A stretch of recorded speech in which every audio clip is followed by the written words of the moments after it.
जो फर्स्ट हमारी एग्जांपल है, इसके अंदर एक यूनिफॉर्म फील्ड गिवन है। उसने बोलना है कि किसी रीजन ऑफ स्पेस में इलेक्ट्रिक फील्ड ऐसे गिवन है 200 newton per coulomb i cap for x greater than zero and x component ही इलेक्ट्रिक फील्ड का है 200 newton per coulomb with minus sign i cap for x less than zero. So इस field के अंदर हमारे पास एक cylinder पड़ा है। सिलेंडर, उस सिलेंडर की लेंथ है 1 मीटर और रेडियस ऑफ क्रॉस सेक्शन जो होती है उसकी that is you can say 0.1 metre. So this is the situation. ये हमारा ओरिजिन है, इधर हमारा एक्स पॉजिटिव होता है, ये एक्स एक्सिस है और ये नेगेटिव एक्स एक्सिस है। और यहाँ पर जो सिलेंडर पड़ा है, डायग्राम गिवन है क्वेश्चन में, वो ऐसे पड़ा है। मतलब ये जो ओरिजिन है ये इसके मिड पॉइंट पर है। ये टोटल लेंथ यहाँ से लेके यहाँ तक 1 मीटर है और यहाँ पे रेडियस जो मैंने बोला radius of cross section 0.1 metre है। इसका एरिया हम अभी के लिए ए मान लेते हैं और वो ए निकलेगा पाई आर स्क्वायर से। इलेक्ट्रिक फील्ड शो कर देते हैं, जैसे उसने बोला कि x ग्रेटर देन जीरो के लिए इलेक्ट्रिक फील्ड पॉजिटिव डायरेक्शन में है, आई कैप पॉजिटिव है, तो वो इलेक्ट्रिक फील्ड इधर है 200 newton per coulomb x greater than zero के लिए, और x लेस देन जीरो के लिए माइनस आई कैप डायरेक्शन बता रहा है इलेक्ट्रिक फील्ड की, तो वो इधर बनेगी 200, मैग्नीट्यूड सेम है 200 न्यूटन पर कूलम, बट क्योंकि डायरेक्शन के लिए माइनस साइन लगा हुआ तो मैंने वेक्टर बना दिया। ये फील्ड जो है इस रीजन के बाद यूनिफॉर्म है, डायरेक्शन सेम है, और ऐसे ही नेगेटिव डायरेक्शन में भी यूनिफॉर्म है क्योंकि यहाँ पर जो वैल्यू है फील्ड की वो कांस्टेंट गिवन है। जब फील्ड की वैल्यू किसी एक्स वाई जेड वेरिएबल पे डिपेंड ना करे, कांस्टेंट हो, तो मतलब फील्ड यूनिफॉर्म होती है। सो इस फील्ड को अगर आप इमेजिन भी करना चाहते हो तो जैसे हम इलेक्ट्रिक फील्ड लाइंस हमेशा ड्रॉ करते हैं ऐसे आप कर सकते हो, और इस तरह से यूनिफॉर्म इलेक्ट्रिक फील्ड है। हमें फाइंड क्या करना है? एक हमें फाइंड करना है flux through areas of cross section, दोनों से, इसका भी क्रॉस सेक्शंस ऑफ सिलेंडर। इससे कितना फ्लक्स बाहर आ रहा है इलेक्ट्रिक फील्ड का, इससे कितना फ्लक्स बाहर आ रहा है, एक ये फाइंड करना है। दूसरा हमें फाइंड करना है flux through the side of cylinder, ऐसे लिखा जा सकता है, या curved part of the cylinder. तो ये साइड होती है, इसमें से कितना फ्लक्स, मतलब नीचे कोई फ्लक्स जा रहा है या ऊपर, वो देखना है हमें। थर्ड हमें फाइंड करना है चार्ज इनक्लोज्ड बाय सिलेंडर। तो ये तीन चीजें हमें इस क्वेश्चन में फाइंड करनी। अब पहले मैं फर्स्ट एरिया की बात करता हूँ। इसके लिए फ्लक्स निकालना, तो हमें नजर आ रहा है कि इसका जो एरिया वेक्टर होता है सिलेंडर का या किसी भी सरफेस का, वो हम ऐसे ड्रॉ करते हैं आउटवर्ड एरिया वेक्टर में, और इलेक्ट्रिक फील्ड में यहाँ 0 डिग्री का एंगल है, और इस एरिया से हमारी इलेक्ट्रिक फील्ड लाइंस बाहर आ रही है, ये सब हमें नजर आ रहा है। तो इसका मतलब इस एरिया में से पॉजिटिव फ्लक्स बाहर आएगा, और यूनिफॉर्म फील्ड के लिए फॉर्मूला होता है फ्लक्स का, मैं फाई 1 लिख रहा हूँ इस सरफेस के लिए, तो सीधा फॉर्मूला कल बताया था क्या होता है, वैसे होता है ई डॉट ए, बट हमारे पास डॉट प्रोडक्ट खोलेंगे जब हम, ई ए कॉस 0 डिग्री आएगा। सो हमें इलेक्ट्रिक फील्ड को एरिया से मल्टीप्लाई करना सिंपली। सो इलेक्ट्रिक फील्ड यहाँ पर हमारे पास गिवन है which is 200 newton per coulomb into pi r square 0.1 square. इसको सॉल्व कर लेंगे, हमें इस क्रॉस सेक्शन का फ्लक्स पता चल जाएगा। So that will be in units, ये मीटर स्क्वायर लिखेंगे, तो आंसर आप यहाँ पे, मैं इन टर्म्स ऑफ पाई लिख रहा हूँ 200, देखो 200 को 0.01 से मल्टीप्लाई करेंगे 2 बचेगा, और यहाँ पे पाई आ जाएगा, और बाकी हमारे पास कुछ भी नहीं बचेगा। So newton per coulomb metre square. So this is phi 1, the flux through this surface. Same ही दूसरे सरफेस के लिए होगा क्योंकि उसमें भी सिचुएशन सेम है। इस सरफेस का एरिया वेक्टर किधर बनेगा, ऐसे बाहर की तरफ। उसने बोला है flux through the area of cross sections, तो ये वाला एरिया ऑफ क्रॉस सेक्शन जो है वहां से भी फ्लक्स बाहर ही आ रहा है, इसमें इनवर्ड फ्लक्स है ही नहीं, सिर्फ आउटवर्ड फ्लक्स है, तो उसका आंसर भी पॉजिटिव आएगा। सो इसका फ्लक्स हम मान लेते हैं फाई 2, और फाई 2 का फॉर्मूला भी सेम है ई डॉट ए, और एंगल यहाँ पर भी मैं बोल रहा हूँ कि एरिया वेक्टर भी किधर है, और इलेक्ट्रिक फील्ड भी सेम डायरेक्शन में है तो 0 डिग्री रहेगा। तो इस केस में भी आंसर सेम आ जाएगा 2 pi newton coulomb metre square.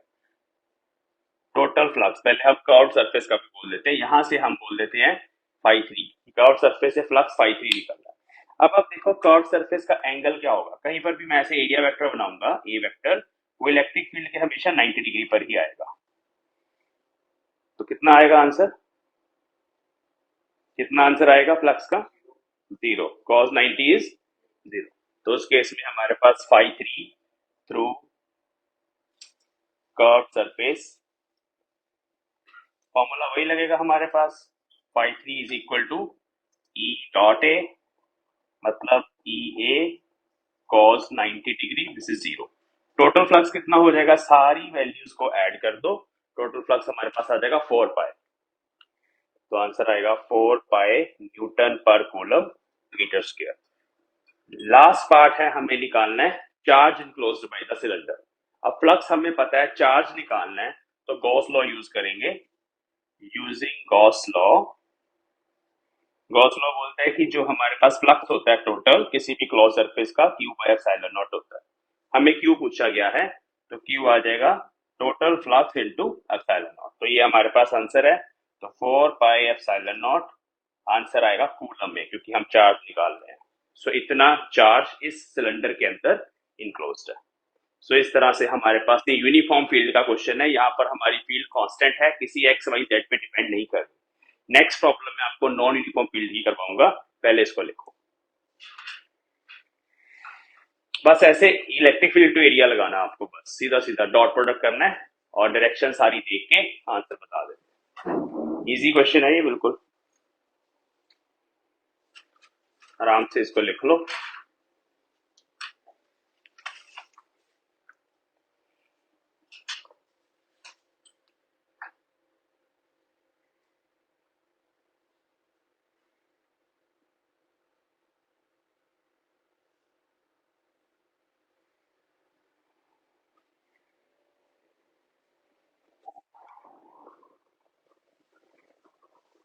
Diagram आपको गिवन है इस क्वेश्चन में, ये पूरी स्टेटमेंट ही है जो मैंने आपको समझाई है, वहां सोल्यूशन है।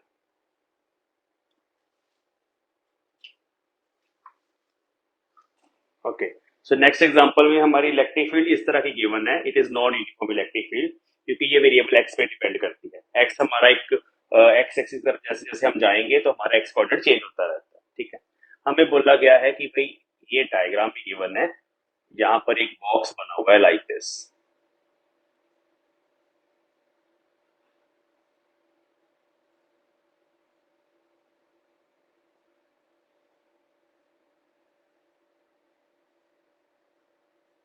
तो here we have a box like this। इस बॉक्स की जो डिस्टेंस है यहाँ से लेके यहाँ तक वो a है, इसकी साइड भी a है, और यहाँ पर ये इलेक्ट्रिक फील्ड एग्जिस्ट कर रही है। हमें क्या निकालना है, वही सब चीजें, find flux through the box, number 1, number 2 charge enclosed by the box।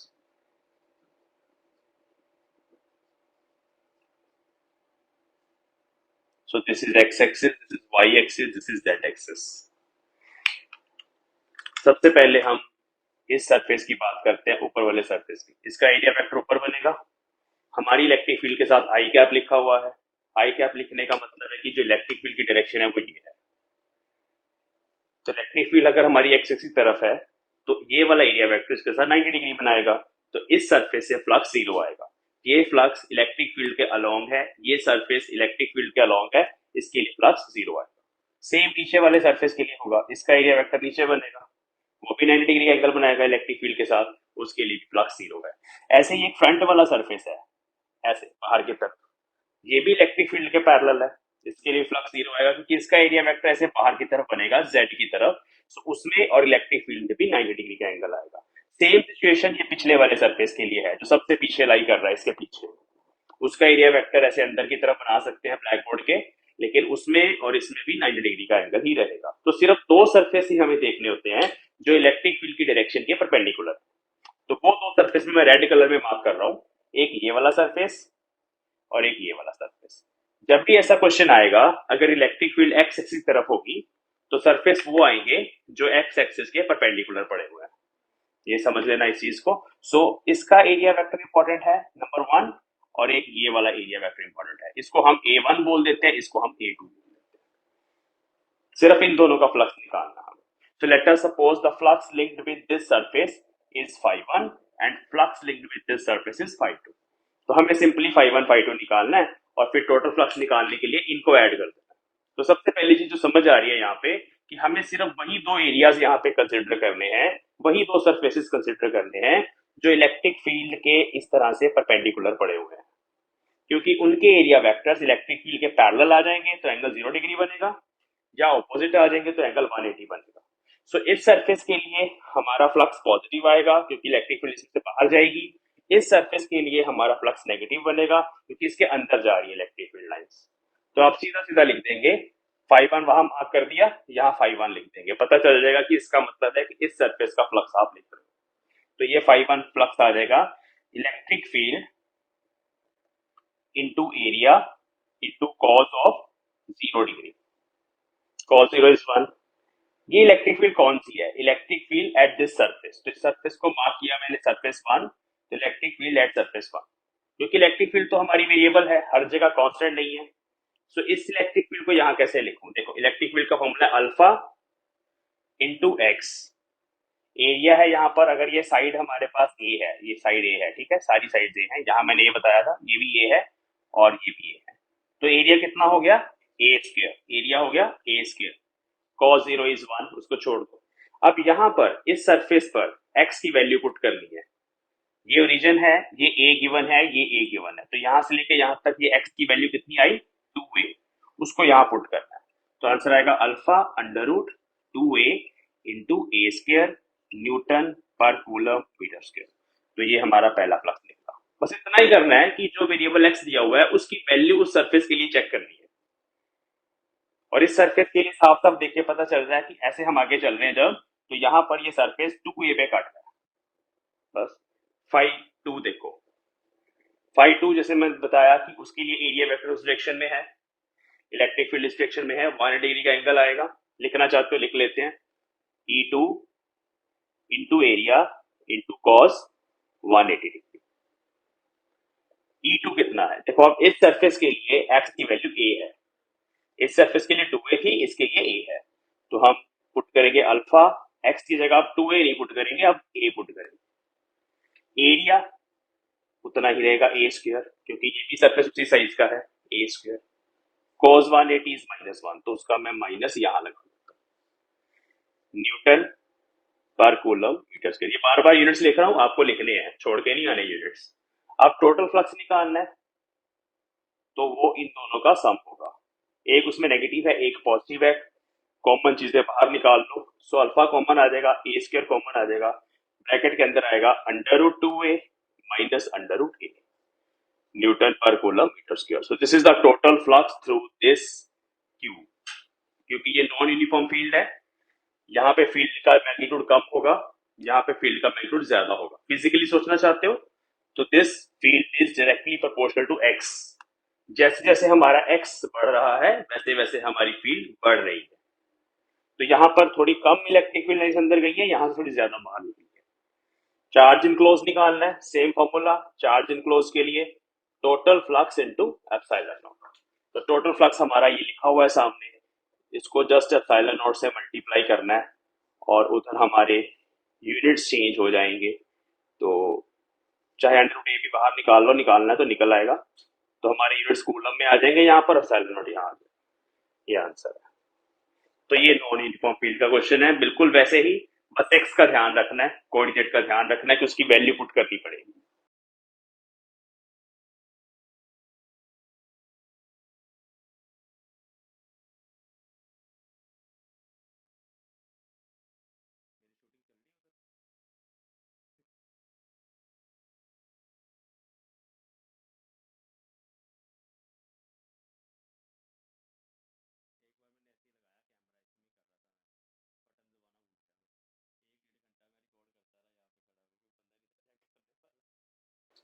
अब कई बार क्या होता है बच्चों की, ये जो हमारा बॉक्स है वो ऐसे बनाया नहीं होता, डायग्राम नहीं गिवन होता, लेकिन इसको ड्रॉ करने के लिए बोल देते हैं कि हमारे पास वहां पर एक क्लोज्ड वॉल्यूम है which is given as x is equal to 0, x is equal to a, y is equal to 0, y is equal to a, z is equal to 0, z is equal to a। तो ये cube के features हैं। x is equal to 0 का मतलब होता है अगर ये हमारा x एक्सिस है, ये हमारा y है, ये z है, तो ये point x is equal to 0। तो x is equal to 0 पर एक सरफेस है, इसका मतलब है x is equal to 0 मतलब y z पे। x equal to 0 का मतलब होता है y z पे। x is equal to a का मतलब होता है कि यहाँ पर कहीं a है तो उसके पैरेलल एक सरफेस, a पे कटिंग करता हुआ एक सरफेस a यहाँ ले लेते हैं। So this surface represents x is equal to a। y is equal to 0 का मतलब है x z प्लेन, तो वो ये नीचे वाला सरफेस बनेगा। y is equal to a का मतलब है ये ऊपर वाला सरफेस, तो वो ये बन जाएगा। z is equal to 0 का मतलब है ये पीछे वाला surface which is x y plane पीछे, और z is equal to a का मतलब है आगे वाला, ये जो आपको नजर आ रहा है, इसको रेड में दिखा देते हैं आपको। सो z is equal to a। तो कई कई बार प्रॉब्लम्स में डायग्राम गिवन नहीं होता, इस तरह से फीचर्स दिए जाते हैं टू ड्रॉ द क्यूब। अब अगर इसी में मैं इसको चेंज कर दूं, x is equal to a कर दूं और x is equal to 2a कर दूं, बाकी सब सेम रहे, तो ये बन जाएगा, तो ये बन जाएगा, क्योंकि x is equal to a का मतलब ये सरफेस है, x is equal to 2a का मतलब ये सरफेस है, बाकी सब सेम है। ठीक है, तो इस चीज को समझ लो कि अगर आपको स्टेटमेंट में ऐसा कुछ बोल दिया कि इस वॉल्यूम से निकालो सब कुछ, बाकी वैसे ही है, फ्लक्स निकालो, चार्ज निकालो, तो जस्ट आपको ये डायग्राम ड्रॉ करना है। अब एक क्वेश्चन और करवाता हूं जो थोड़ा सिंपल है, ऑलरेडी सीबीएसई में आया हुआ है, नॉन यूनिफॉर्म फील्ड का लास्ट क्वेश्चन, फिर हम नेक्स्ट टॉपिक करेंगे। सो जो हमें इलेक्ट्रिक फील्ड गिवन होती है, नॉन यूनिफॉर्म इलेक्ट्रिक फील्ड, वो किसी भी तरह का फंक्शन हो सकता है। फॉर एग्जांपल उसने बोल दिया 500 x आई क्या, ऐसे दे दी, अल्फा की वैल्यू, अल्फा एक कांस्टेंट था, उसने 500 x बोल दिया, साथ में यूनिट्स न्यूटन पर कूलम। वो ऐसे भी बोल सकता था 5 under root x, 5x square, मतलब कोई भी मैथमेटिकल फंक्शन हो सकता है, तो आपको उसमें ही पुट करनी है वैल्यूज। तो अभी नेक्स्ट क्वेश्चन में ये हमारी फील्ड है और ये डायग्राम गिवन है, this is x axis, this is y, this is z, यहां से 1 मीटर तक खाली छोड़ा हुआ है, उसके आगे 1 मीटर पे एक सिलेंडर बना हुआ है, इसकी लेंथ भी 1 मीटर है, इसका एरिया सीधा गिवन है 1 सेंटीमीटर स्क्वायर, इसका एरिया सीधा गिवन है 1 सेंटीमीटर स्क्वायर। और फिर से हमें वही सब कुछ फाइंड करना है। क्या फाइंड करना है हमें? हमें टोटल फ्लक्स थ्रू सिलेंडर निकालना है, दूसरा हमें चार्ज इनक्लोज्ड बाय सिलेंडर निकालना है।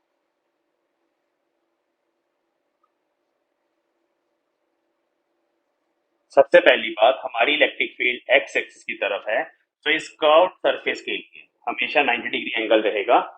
इस कर्व सरफेस का जो फ्लक्स होगा वो जीरो होगा। टोटल पे आपने कर्व को छोड़ना नहीं है, लिखना है कि इसका फ्लक्स जीरो होगा because the angle is 90 degree between area vector and electric field.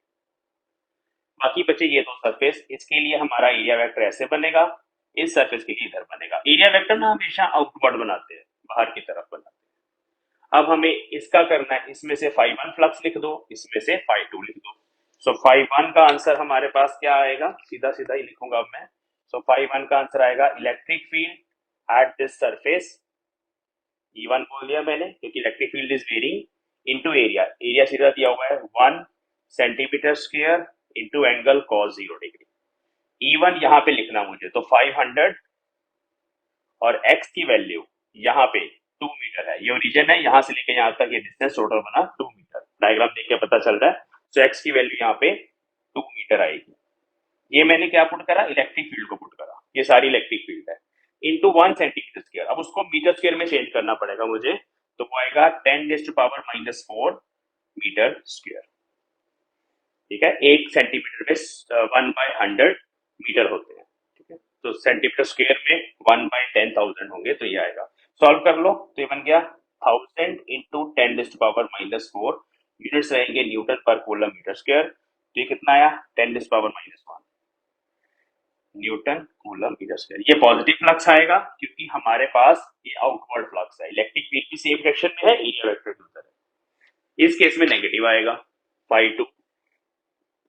phi2 will be again electric field at surface 2 into area into cos of 180 degree which is -1। तो माइनस आगे आ गया। E2 वहां पे निकालना है 500 into x, x is 1। इस surface के लिए x की वैल्यू 1 है, तो यहाँ x की वैल्यू 1 पुट कर देंगे। cos 180 पहले ही सॉल्व कर दिया, 10⁻⁻4 सॉल्व करेंगे तो आएगा -0.5 into 10⁻⁻1 newton per coulomb metre square. तो इसका हाफ है ये। तो अभी हमने क्या करा, इन दोनों को ऐड करके टोटल फ्लक्स निकालना है। तो that will be 0.5 into 10⁻⁻1 newton per coulomb metre square. Charge enclose निकालना है, इसको एप्सिलॉन नॉट से मल्टीप्लाई करना पड़ेगा। तो 0.05 बोल दिया मैंने इसको, इंटू 8.854 इंटू 10⁻12 कूलम। इसको सॉल्व करके चार्ज इनक्लोज होगा। तो चार्ज जब भी निकालना है टोटल फ्लक्स चाहिए, टोटल फ्लक्स को एप्सिलॉन नॉट से मल्टीप्लाई करना है। तो यहां पर ये खत्म होता है क्वेश्चन।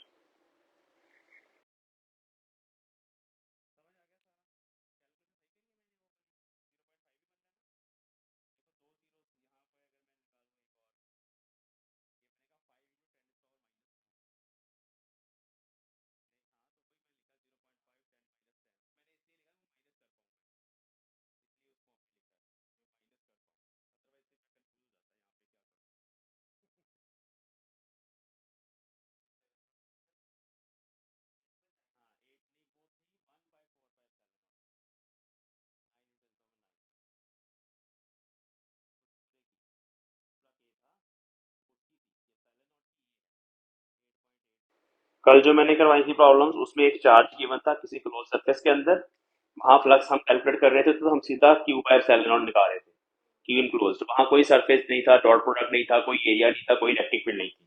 ये जो भी प्रॉब्लम्स आज हम कर रहे हैं इसमें सारी जगह इलेक्ट्रिक फील्ड गिवन है, और इलेक्ट्रिक फील्ड है और एरिया गिवन है, और हम वहां से फ्लक्स निकाल रहे हैं। तो ये डिफरेंशिएट करना बड़ा जरूरी है अपने दिमाग में कि क्या पूछा गया है, कौन सा फॉर्मूला लगाना है। अगर कोई बॉक्स दे देंगे उसके अंदर चार्ज रख देंगे, अगर मान लो ये सिलेंडर ही है, इसके अंदर मैंने कोई चार्ज रख दिया, तो उस चार्ज का भी अपना फ्लक्स होगा। अगर अब मैं बोलूं कि भाई ये 1 point charge of some value q coulomb is placed inside this cylinder, now what is the total flux. तो ये जो आपने फ्लक्स निकाला है इलेक्ट्रिक फील्ड वाला, उसमें आप q bye epsilon not add कर दो। अब इस चार्ज का भी अपना फ्लक्स होगा जो चारों तरफ ऐसे जा रहा होगा, और एक इलेक्ट्रिक फील्ड का भी फ्लक्स होगा। सो इलेक्ट्रिक फील्ड लाइंस तो अजीब सी बनेगी, they will never intersect, intersect तो वो करती नहीं है, बट इसका फ्लक्स और इस इलेक्ट्रिक फील्ड का फ्लक्स दोनों ऐड हो जाएंगे। इसका फ्लक्स इलेक्ट्रिक फील्ड का हम ऑलरेडी कैलकुलेट कर चुके हैं, और इस चार्ज का फ्लक्स थ्रू सिलेंडर क्या होता है, क्यू बाय एप्सिलॉन नॉट। अगर मैं 2q चार्ज रखूंगा तो 2q बाय एप्सिलॉन नॉट, वो उसमें ऐड कर देना। तो वो भी ये क्वेश्चन बन गया। तो जब चार्ज किसी सिलेंडर या स्फीयर या बॉक्स के अंदर है तो गॉस लॉ लगाना है, charge enclosed by epsilon not. और जब इलेक्ट्रिक फील्ड गिवन है और कुछ एरियाज गिवन है, तब E डॉट ए लगाना फ्लक्स को कैलकुलेट करने के लिए हर एक सरफेस के लिए। So now we will start applications of Gauss law. ये डेरिवेशंस हैं, डायरेक्ट एग्जाम में आती हैं। सीबीएसई बोर्ड में 3 नंबर में ये क्वेश्चन आता है, इसमें से कोई ना कोई, और जो इनके रिजल्ट्स हैं उन पे भी न्यूमेरिकल्स बनते हैं। So applications of Gauss law क्या है।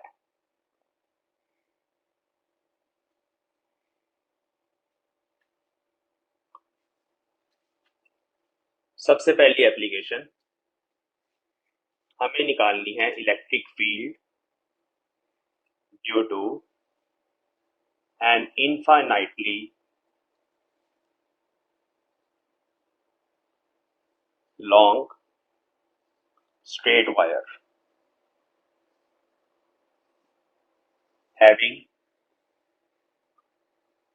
linear charge density lambda. So lambda is linear charge density. We have infinitely long straight wire. ये मैंने इसका कुछ पोर्शन ड्रा कर दिया। इस पे पॉजिटिव चार्ज है क्योंकि लैम्डा पॉजिटिव दिया हुआ है तो पॉजिटिव चार्ज है। सो हमें इसकी इलेक्ट्रिक फील्ड निकालनी है। सेम चीज हम ऑलरेडी कूलम्स लॉ पे भी कर चुके हैं, इनफाइनाइट स्टेट वायर, उसमें हमारे पास इसका आंसर आया था E is equal to lambda by 2 by epsilon naught r, where r is the distance of observation point. यहाँ हमारे पास ऑब्जर्वेशन पॉइंट है, आर उसका डिस्टेंस है from the wire. This wire starts from minus infinity goes to plus infinity. अब हमें Gauss law से निकालनी है। सो गॉस लॉ से ये दो स्टेप्स में निकल आती है, कुछ इंटीग्रेशन नहीं करनी पड़ती, कुछ नहीं करना पड़ता।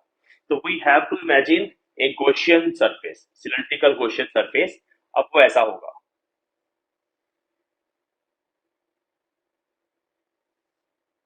Cylindrical Gaussian surface over the wire.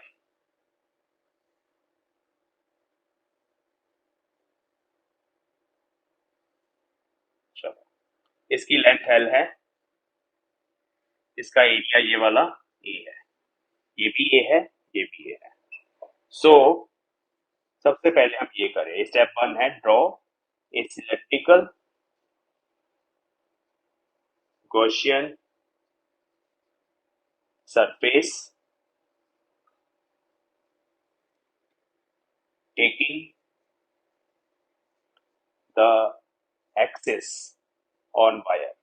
So cylinder का जो एक्सिस है हमारा वो वायर के ऊपर है, and this surface must passing through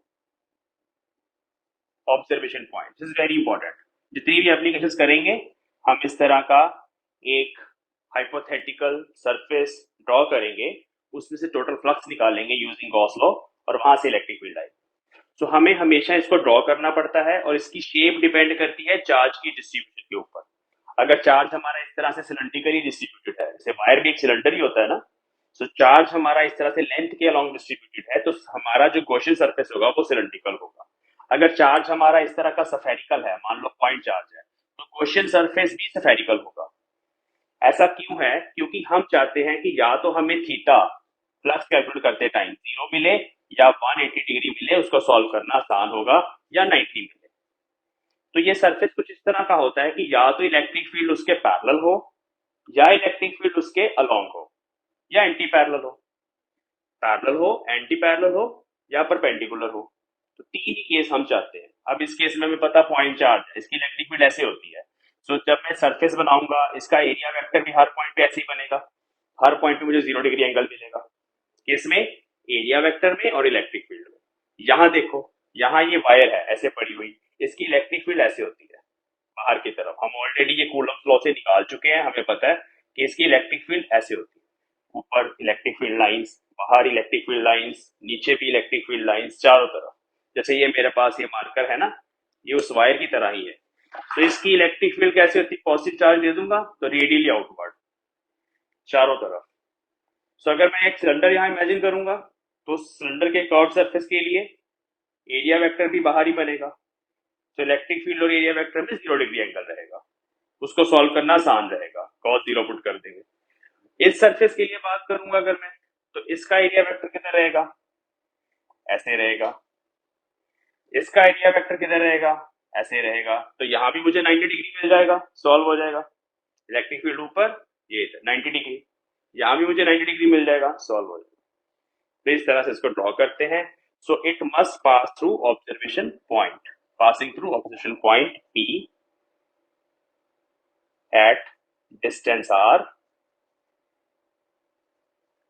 from wire. ये ना मैंने P के लिए लिखा है कि वो वायर से डिस्टेंस R पे है, वो हमने माना।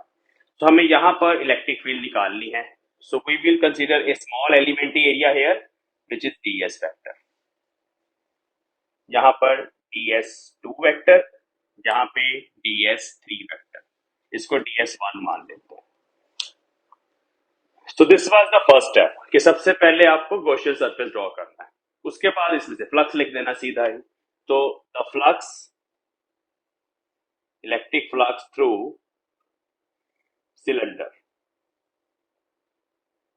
Bye Gauss law. कैसे लिखेंगे? गॉस लॉ को अप्लाई करना है, तो गॉस लॉ की हेल्प से लिखेंगे। तो वो कितना आएगा? देखो, फ्लक्स का फॉर्मूला मैंने लिखना है इधर, E डॉट ds।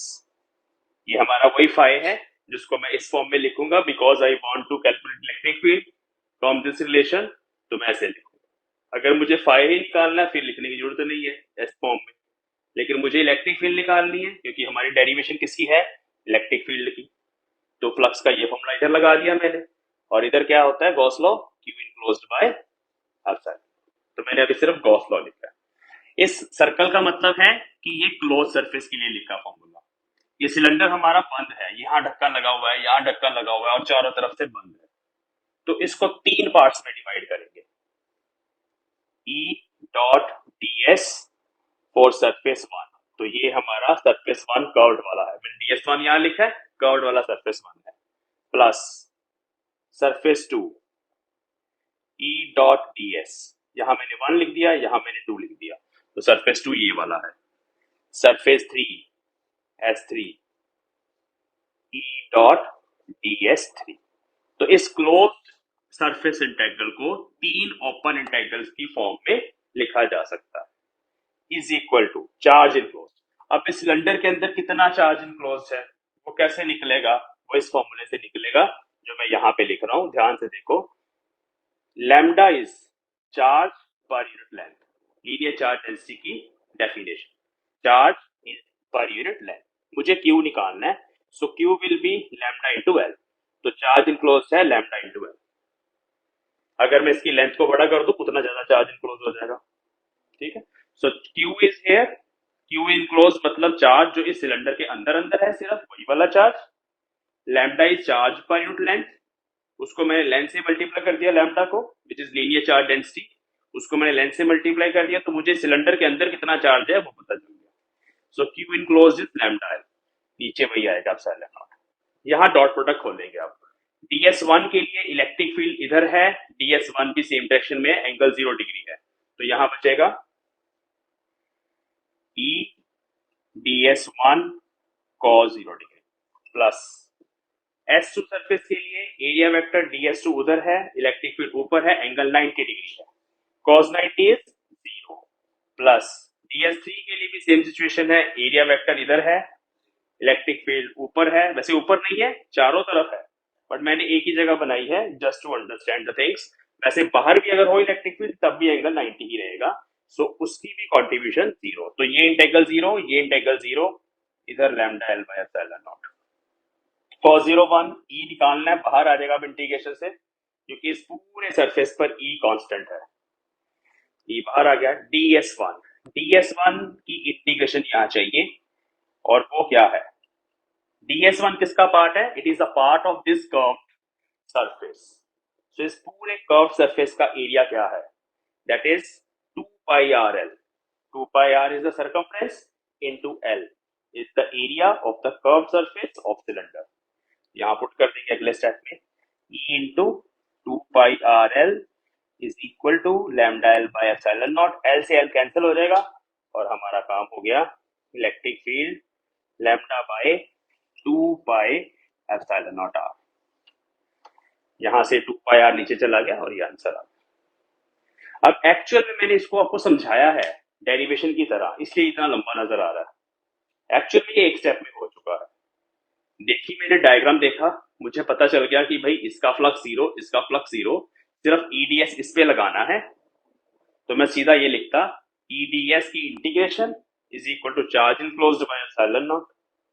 ई बाहर आ गया, डीएस मुझे 2 पाई पता है, लैम्डा एल। तो इतना सा ही है ये बेसिकली, पर इतना लंबा नजर आ रहा है क्योंकि एज ए डेरिवेशन जब करेंगे एग्जाम में तो ये सारा कुछ बताना पड़ता है कि यहाँ एंगल इतना, अब यहाँ 0, यहाँ 90, सब बताना पड़ता है, इसलिए ठीक है। यहाँ रीजन भी लिखेंगे हम, ds2 and ds3 are perpendicular to E।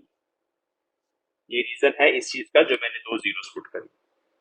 चलिए इसको नोट डाउन करिए as a derivation. First application, electric field of straight wire, infinite straight wire using Gauss law.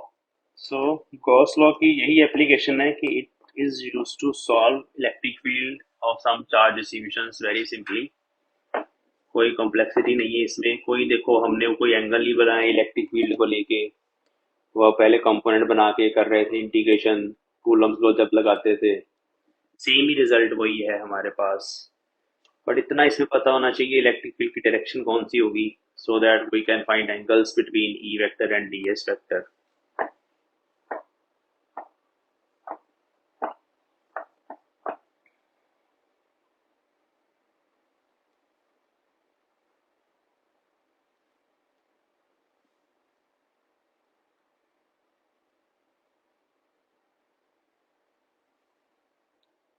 Exam में जब ये करके आनी है ना डेरिवेशन, ध्यान रखना है जिसको DS1 बोला है उसका एंगल ही जीरो पुट करना वहां पे, क्योंकि अदरवाइज फिर आपको लिखना पड़ेगा बहुत सारा कुछ। ये 0 डिग्री वहां वहां पुट करना है, जीरो कहाँ पुट करना है, सब ध्यान रखना चीजें। तो ये हमारा रिजल्ट आया जो, इसको दोबारा से लिखेंगे, डायरेक्शंस भी बना देते हैं फाइनली। इलेक्ट्रिक फील्ड जो है वो कैसी है, ग्राफ भी बना देते हैं इसका फिर से। सो इलेक्ट्रिक फील्ड का फॉर्मूला आया lambda by 2 pi epsilon naught r. Magnitude इसका सेम रहेगा। डायरेक्शन इसकी दो केसेस हैं। अगर हमारे पास नेगेटिव चार्ज है तो it is towards the wire at every point, electric field तब टुवर्ड्स द वायर होगी। ये 3D के अंदर है, यहाँ से भी एरोज वेक्टर्स अंदर जा रहे हैं, यहाँ से भी जा रहे हैं, यहाँ से भी जा रहे हैं, रेडियली इनवर्ट। सो उस केस में इलेक्ट्रिक फील्ड को ऐसे लिखा जाता है minus lambda by 2 pi epsilon naught r i cap ले लो या r cap, because r is the distance from radius. ये पी पॉइंट है, आर इधर होता है, इलेक्ट्रिक फील्ड उसके ऑपोजिट है, तो माइनस साइन आ जाएगा for negative charge. Positive charge के लिए मैं ऑलरेडी लिख चुका हूँ। पॉजिटिव चार्ज अगर इस तरह से इन्फानाइट वायर पे, वायर इन्फानाइट है, ठीक है, इन्फानाइट वायर का मतलब क्या होता है ये भी अभी बताते हैं आपको। तो इस केस में इलेक्ट्रिक फील्ड ऐसे बाहर की तरफ है, जिधर हम आर लेते हैं, आर वेक्टर उसी डायरेक्शन में है, तो उस केस में फिर इलेक्ट्रिक फील्ड को पॉजिटिव लिखना है। ये सारे रिजल्ट्स ना काम आते हैं न्यूमेरिकल प्रॉब्लम्स में। इलेक्ट्रिक फील्ड का ग्राफ भी बनाना है वायर के लिए विद आर। सो ये ऐसा बनेगा, इनवर्सली प्रोपोर्शनल टू आर है। जैसे जैसे हम वायर से दूर जा रहे हैं इलेक्ट्रिक फील्ड डिक्रीज हो रही है।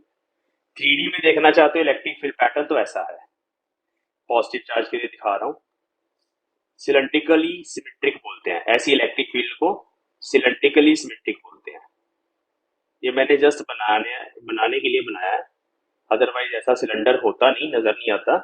बट ये इलेक्ट्रिक फील्ड ऐसे रेडियली आउटवर्ड रहती है हर जगह पे, इसको बोलते हैं direction of electric field is radially outward from wire. अब इन्फानाइट वायर क्या होती है ये भी समझ लो। अगर मेरे पास एक छोटा सा टुकड़ा है वायर का, अभी देखने में तो ये फाइनाइट लेंथ है, हम दूर से देख रहे हैं, हमें पता चल रहा है इसकी कुछ लेंथ है, लेकिन जब हमारा ऑब्जर्वेशन पॉइंट इसके बिल्कुल पास हो जाए तो उस केस में ये जो आर है बहुत छोटा है as compare to length of the wire. तो यहां से अगर आप इसको ऑब्जर्व करोगे तो आपको ऐसे लगेगा कि भाई ये तो इंफिनिटी तक है।